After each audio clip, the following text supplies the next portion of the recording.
Today we are unmasking 7 brands of Scotch whiskey that American consumers waste their money on every single day. You can walk into any Walmart, Costco, Total Wine, or even an exclusive liquor boutique in any city, and you'll find these bottles showcased as sophisticated choices worthy of a high price. The reality, however, is completely different. International brands are treating the United States like a dumping ground for their overpriced mediocrity, imposing profit margins that would shock consumers in Germany or England. Domestic retailers enable this scam by placing these products on prominent shelves and positioning them as luxury goods. By the time we get to our #1 spot, you will understand exactly which bottle currently represents the worst possible choice on American shelves. Coming in at number 7 is Chivas Regal 18. This bottle, with its gold accents and royal crest, occupies prime real estate in American liquor stores, often placed right next to single malts that cost twice as much to produce. The packaging subtly whispers sophistication before you even glance at the price tag. With a price ranging from $75 to $90, American retailers are making you pay a luxury premium for what is, in reality, just committee-approved smoothness. In the United Kingdom, the same bottle can often be found for the equivalent of $60. You are paying a significant premium just for the privilege of buying it in New York instead of London. What's inside the bottle tells the whole story. Bottled at a mere 40% alcohol by volume, the bare legal minimum, Chivas 18 undergoes aggressive chill filtration that strips it of all texture and body. The result tastes so smooth that it's rendered completely devoid of any distinguishing characteristics. Faint hints of honey and apple make a brief appearance before vanishing, long before you can even decide if you enjoyed them. Here is what Chivas hopes American consumers will never notice.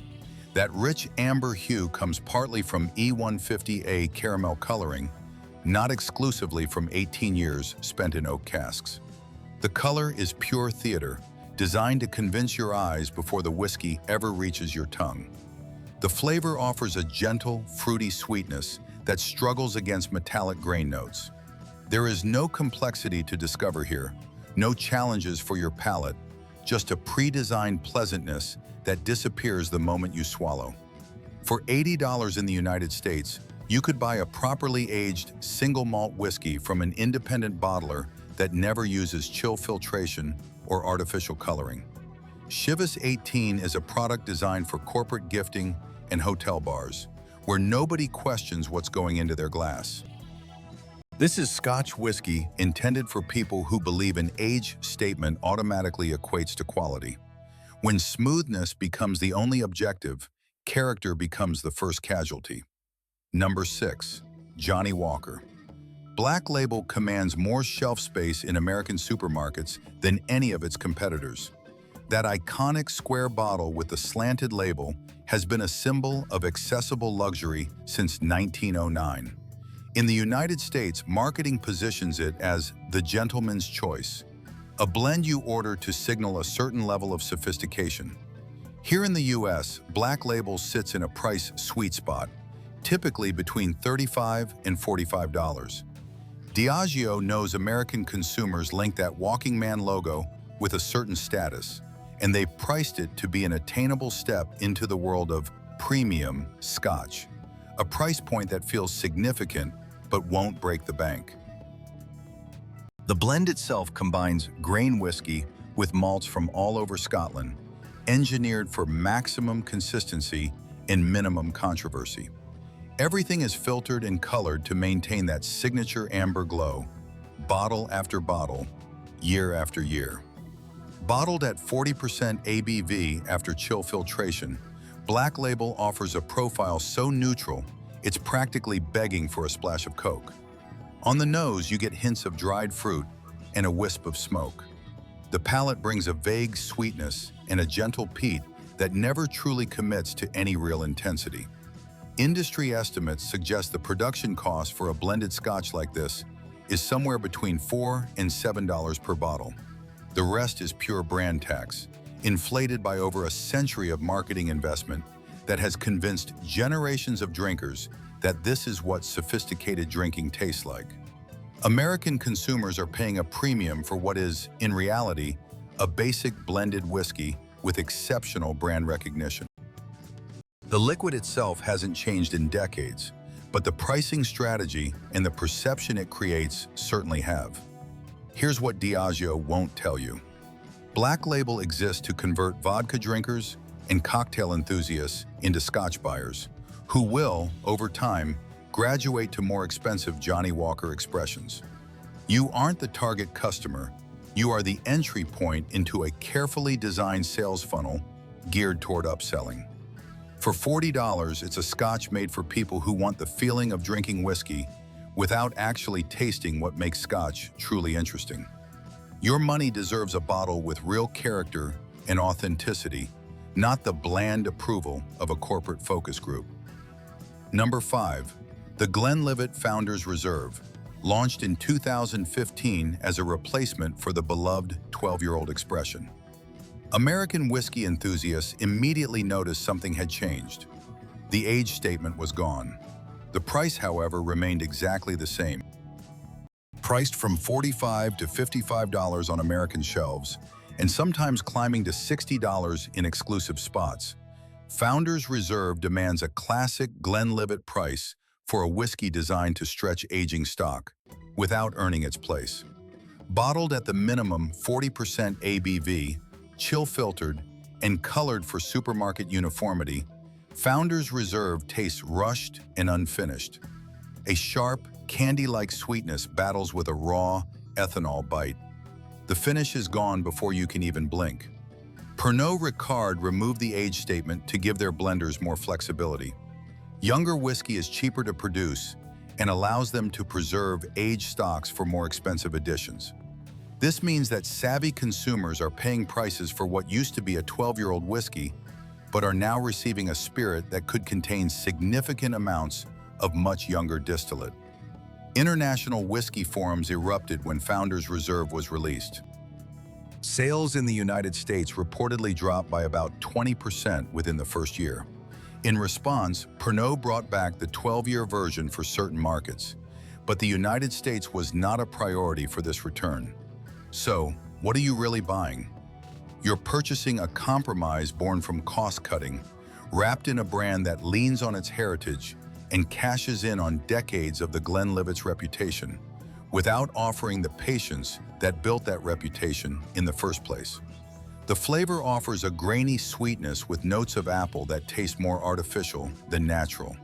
There is no malty depth here, no oaky complexity. It's just young distillate, filtered to within an inch of its life and colored to meet consumer expectations of what an aged whiskey should look like. At a price of around $50 in the United States, you're paying for a brand that no longer guarantees the quality it once represented. This is what happens when accountants, not distillers, decide the cost of patience. Too much, and American consumers will pay for it anyway. Number 4. Dalmore 12 catches the eye on any shelf it appears on in the States. That distinctive bottle, with its silver stag medallion mounted on thick glass, practically begs you to reach for your wallet. Its prestigious positioning and careful placement in specialty liquor stores signal that you're entering serious single malt territory. Priced from $65 to $75, this Highland edition positions itself alongside truly artisanal whiskeys. The packaging is pure theater. The contents of the bottle, however, are a letdown. Here is what Dalmore hopes American consumers never discover. That deep mahogany color comes mainly from E150, a caramel coloring, not from long maturation in sherry casks. The color is purely cosmetic, designed to fool your eyes and create an expectation of richness that the whiskey simply cannot deliver. Beneath this visual trickery, Dalmore 12 is bottled at a mere 40% alcohol by volume and subjected to chill filtration, which strips it of its natural oils and texture. What remains offers mild dried fruits and gentle baking spices, but nothing that lingers on the palate or rewards a careful tasting. The sherry cask influence, which Dalmore's marketing emphasizes so heavily, tastes muted and artificial. True sherry cask maturation imparts a deep, complex, fruity character. This tastes like someone merely described sherry notes to a team of blenders who had never actually tried a proper sherry-matured whiskey. The American pricing puts Dalmore 12 in direct competition with bottles that cost half as much to produce, yet offer twice the complexity of flavor. You're buying the stag, the packaging, and the illusion of luxury. The whiskey itself would struggle to justify a $30 price tag, let alone the $75 it often commands. In the United Kingdom, Dalmore 12 costs the equivalent of about $50. American consumers are paying 30 to 40% more for the exact same liquid in the exact same bottle. When the packaging becomes the product, the consumer becomes the target. This is the theater of single malt, not some craft distillery's passion project. Number 3, Macallan. The double cask has become the default choice for luxury Scotch in American restaurants and hotel bars. That elegant bottle, with its rounded shoulders and copper accents, signals a premium segment before anyone even checks the price. At $90 to $105 on American shelves, Macallan demands a price reserved for truly exceptional single malts. In reality, what you get is a perfectly adequate Speyside whiskey with an astronomical brand tax. The spirit leans heavily on a cherry-dominated profile. Dried fruit, gentle spice, and caramel sweetness appear in predictable waves. It's quite pleasant, really. But there's nothing here that justifies charging American consumers nearly twice what the same bottle costs in Scotland. In the United Kingdom, Macallan 12 double cask retails for the equivalent of about $60 to $65. The prices in the United States represent a 60 to 70% markup for an identical liquid in identical packaging. You aren't paying for a better whiskey, you are paying for Macallan's reputation in Asian auction markets and decades of positioning as a luxury brand. Estimated production costs for a standard 12-year-old Speyside single malt are around $12 to $20 per bottle. The rest is pure brand premium, inflated by the Edrington Group's mastery at turning ordinary additions into status symbols. The whiskey itself performs decently. At $100 a bottle in the United States, decent becomes an insult. You are buying an opportunity for an Instagram photo, recognition at business dinners, and the perceived sophistication that comes with ordering a Macallan. The American consumer deserves bottles that reward their attention, not exploit their aspirations. This is what happens when marketing departments convince entire markets that smoothness and brand heritage justify any price. Number 2, Glenfiddich 15. The Solera Reserve occupies prime shelf space across the United States, positioned as a sophisticated step up from the standard 12-year-old expression. That distinctive triangular bottle is now made of a deep blue glass, signaling maturity and exclusivity. Priced from $80 to $95, American retailers are pricing it as if 15 years of aging automatically translates to 60% more value than the 12-year-old version. The math simply does not support that conclusion. Here's what Glenfiddich's marketing focuses on: the Solera VAT system, borrowed from sherry production, which perpetually marries batches of whiskey to ensure consistency.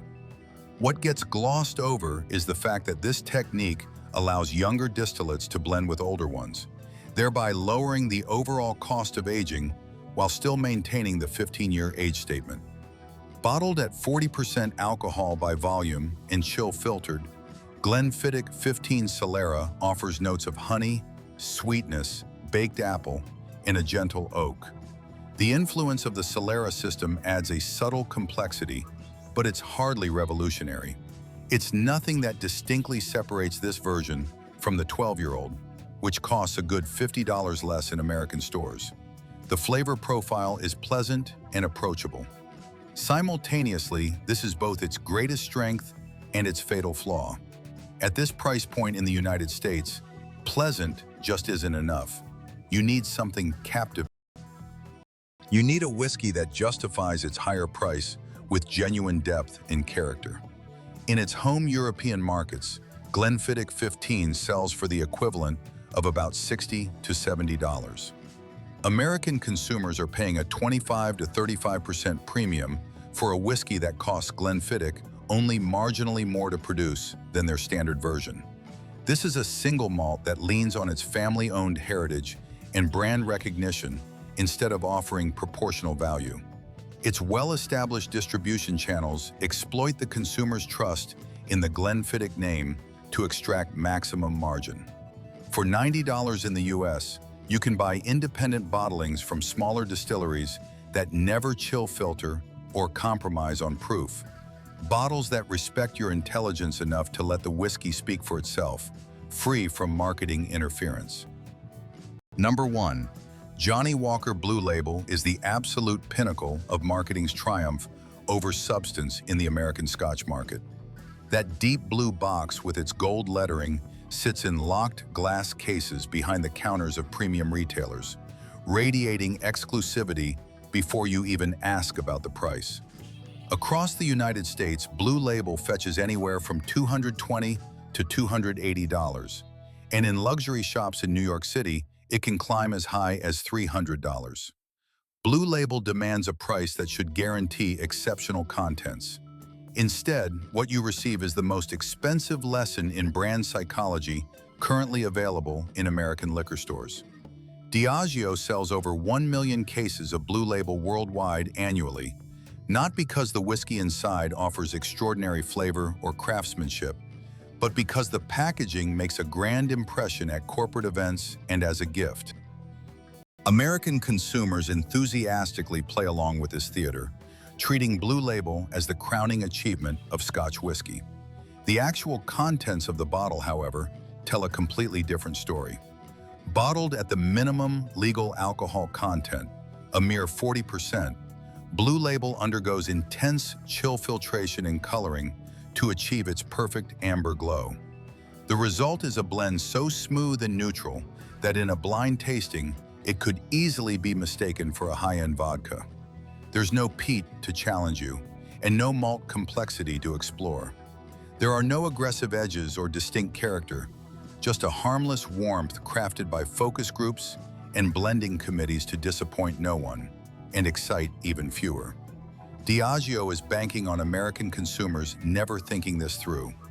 For $250, you could buy 4 legitimate aged single malts with real personality and authenticity. Bottles from distilleries that refuse to chill filter.